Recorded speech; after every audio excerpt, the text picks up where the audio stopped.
আজি আমাৰ হ'ব 6 নম্বৰ ইয়াত আছে আমাক কৈছে a ডিফাৰেন্স b আৰু b ডিফাৰেন্স a উলিওৱা যদিহে 1 নম্বৰ দিয়া আছে a সংগঠিত আছে 10 20 30 40 50 একেবাৰে আছে 100 লৈকে আৰু b সংগঠিত আছে 5 10 15 20 25 তেনেকে 50 লৈকে আছে 5 কে গৈছে আৰু ইয়াত 10 কে গৈ আছে তে আমাক প্ৰথমতে উলিয়াব দিছে a ডিফাৰেন্স b আকৌ পিছত আমি উলিয়াব লাগিব b ডিফাৰেন্স a তে প্ৰথমতে আমি উলিয়াই লম a ডিফাৰেন্স b তে আমাৰ a ডিফাৰেন্স b মানে a থকা মৌল কিন্তু b নথকা মৌল তে a প্ৰথমতে আছে 10 সেই 10 টো b টো আছে গৰিকে নহব a থকা হ'ব লাগিব b নথকা হ'ব লাগিব তেনেকে a আছে 20 b টো আছে 20 কাৰণ 10 15 20 হ'ব 30 টো আছে 8 30 টো b টো আছে তাৰ পিছত 8 আছে 40 b টো আছে 40 কাৰণ b 5 10 15 কে 40 থাকিব তাহলে 8 হ'ব পিছত 50 b টো আছে 50 8 আছে 60 কিন্তু b 60 নাই তে 60 হ'ব তে 60 70 80 90 100 60 পৰা 100 লৈকে b নাই গতিকে হ'ব 60 হ'ব 70 হ'ব 80 হ'ব 90 হ'ব আৰু 100 হ'ব তে আমি a ডিফাৰেন্স b উলিয়ালো এতিয়া আমি উলিয়াম b ডিফাৰেন্স a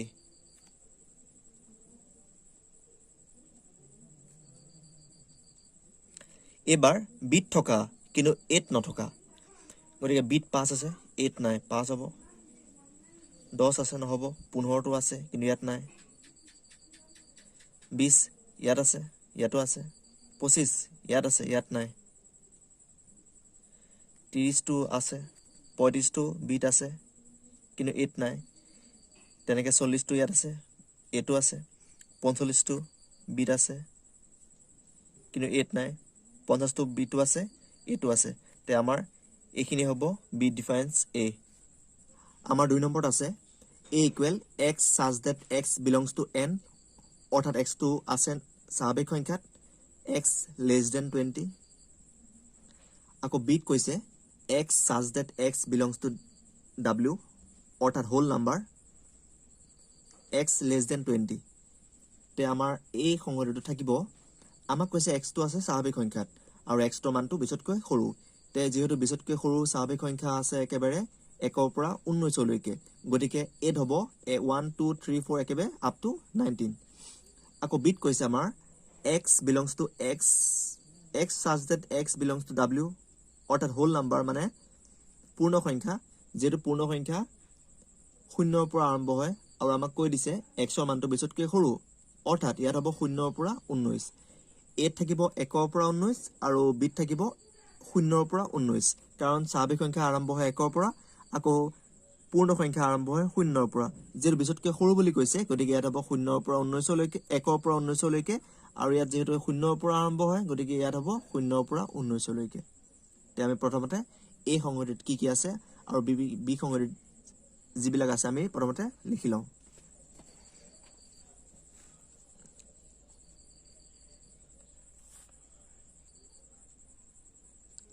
তে প্ৰথমতে আমি a সংগঠিত যিবিলাক আছে মৌল আমি লিখি লৈছো 1 ৰ পৰা 19 লৈকে আৰু বিট আছিল 0 ৰ পৰা 19 লৈকে গতিকে আমি প্ৰথমতে উলিয়াম a ডিফাৰেন্স b অৰ্থাৎ 8 থকা মৌল কিন্তু বিট নথকা যেহেতু 8 1 ৰ পৰা 19 লৈকে আছে b টো 1 ৰ পৰা 19 লৈকে আছে অৰ্থাৎ 8 থকা হ'ব লাগিব বিট নথকা হ'ব লাগিব কিন্তু 8 থকা গোটেইকেইটা মৌলই বিট আছে গতিকে আমাৰ a ডিফাৰেন্স বিট কোনো মৌল নাথাকে অৰ্থাৎ এই সংগঠিত হ'ব ৰিক্ত সংগতি গতিকে আমি এনেকৈ লিখিব পাৰো বা ফাই হিচাপে আমি লিখিব পাৰো এতিয়া আমি উলিয়াম b ডিফাৰেন্স a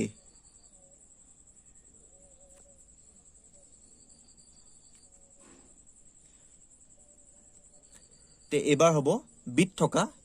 কিন্তু 8 নথকা তে আমাৰ বিট আছে একেবাৰে 0 ৰ পৰা 19 লৈকে 8 আছে 1 ৰ পৰা 19 লৈকে অৰ্থাৎ বিট থকা যিবিলাক আছে কেৱল 0 টোহে বিট আছে কিন্তু 8 নাই বাকি বিট থকা গোটেইকেইটা মৌলই 8 আছে গতিকে আমাৰ b ডিফাৰেন্স 8 হ'ব কেৱল 0 গতিকে আমাৰ 2 নম্বৰ ইমানতে সমাপ্ত হৈছে এতিয়া আমাৰ হ'ব 3 নম্বৰ ইয়াত এই সংগতিটোত আমাক কৈছে 3x such that x belongs to w x less than 5 অৰ্থাৎ x টো আমাৰ আছে পূৰ্ণ সংখ্যাত আৰু x ৰ মানটো 5 তকৈ সৰু যেহেতু আমাক ইয়াত আছে 3x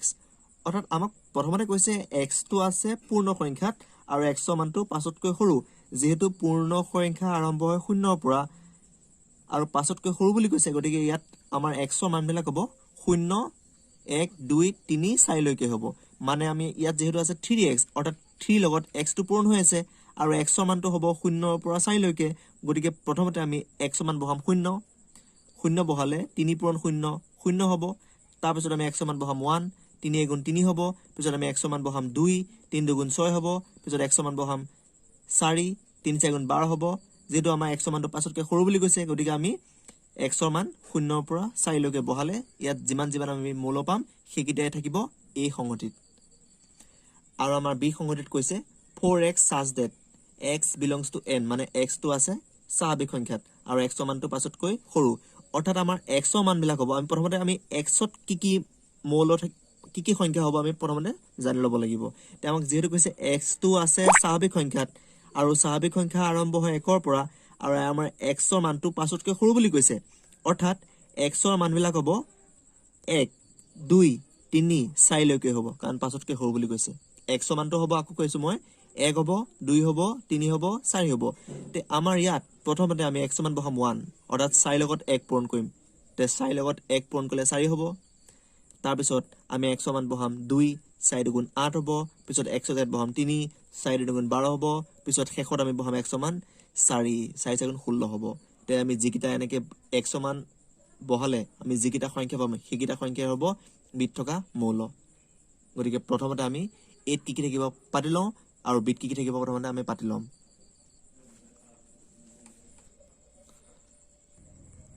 মই আকৌ কৈ আছো আমাক কৈছে x টো আছে পূৰ্ণ সংখ্যাত আৰু x ৰ মানটো 5 তকৈ সৰু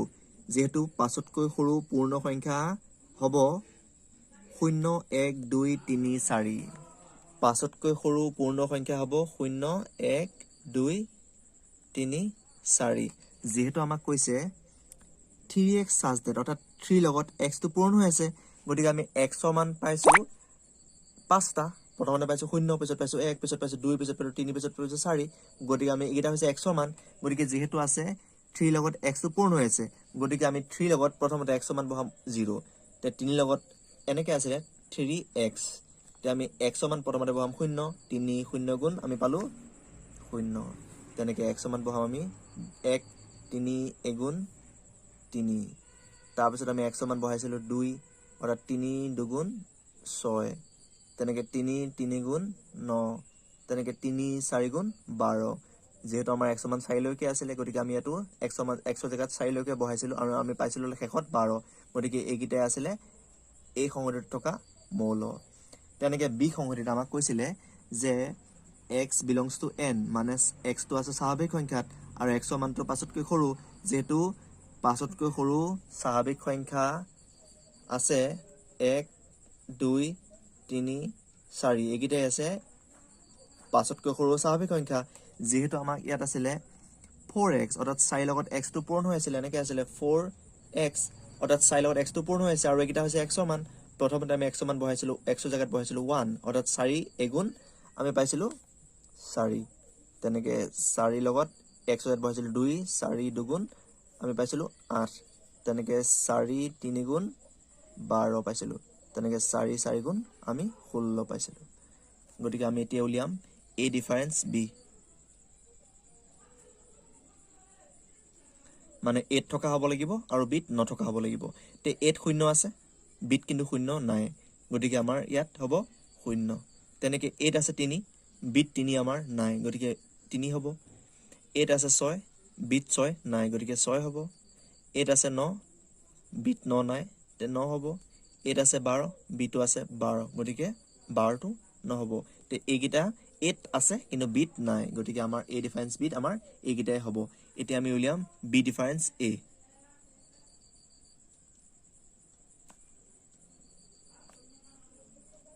অৰ্থাৎ বিট থকা হ'ব লাগিব এবাৰ 8 নথকা হ'ব লাগিব তে আমি গতিকে বি কিটা চাওঁ 8 আছে নেকি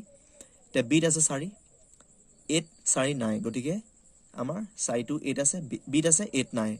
তেনেকে 8 টো বিট আছে কিন্তু 8 নাই গতিকে 8 টো হ'ব তেনেকে 12 টো বিট আছে 8 টো আছে গতিকে 12 টো নহব কিন্তু বিট 16 আছে কিন্তু 8 16 নাই গতিকে 16 টো হ'ব গতিকে কিটা হ'ব বি ডিফাৰেন্স এ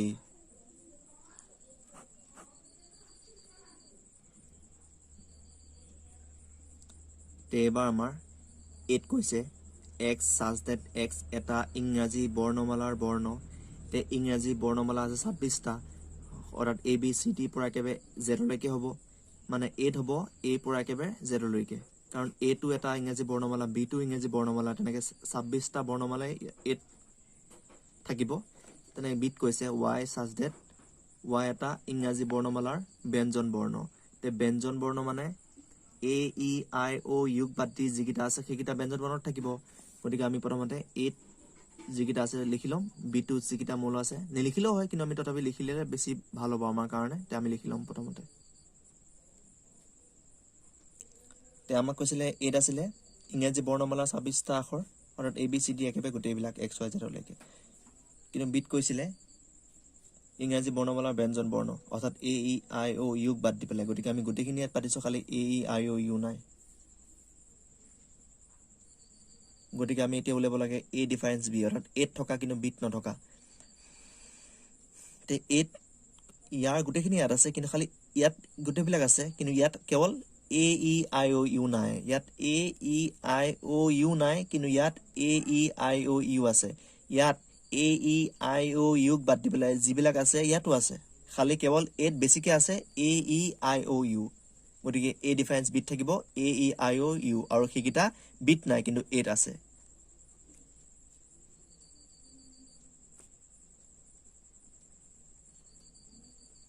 আমি এনেকৈ লিখিব পাৰো বা এনেকৈ লিখিব পাৰো যে x such that x এটা ইংৰাজী বৰ্ণমালাৰ স্বৰ বৰ্ণ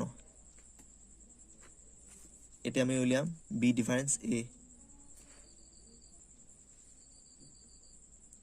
এতিয়া আমি উলিয়াব লাগিব b ডিফাৰেন্স a অৰ্থাৎ বিট থকা 8 নথকা কিন্তু বিট যিমান বিলাক আছে গোটেইবিলাক 8 আছে কাৰণ b ইয়াতো আছে c আছে গোটেইবিলাক ইয়াত আছে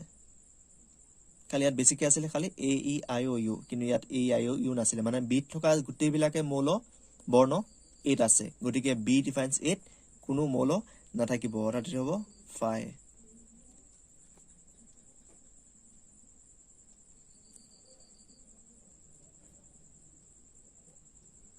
এবাৰ আমাৰ 8 আছে a e i o u direct দি দিছে আৰু বিট কৈছে x such that x এটা ইংৰাজী বৰ্ণমালাৰ স্বৰ্ণবৰ্ণ তে স্বৰ্ণবৰ্ণত কি কি থাকিব a e i o u এ থাকিব অৰ্থাৎ 8 টো আছে a e i o u দি দিছে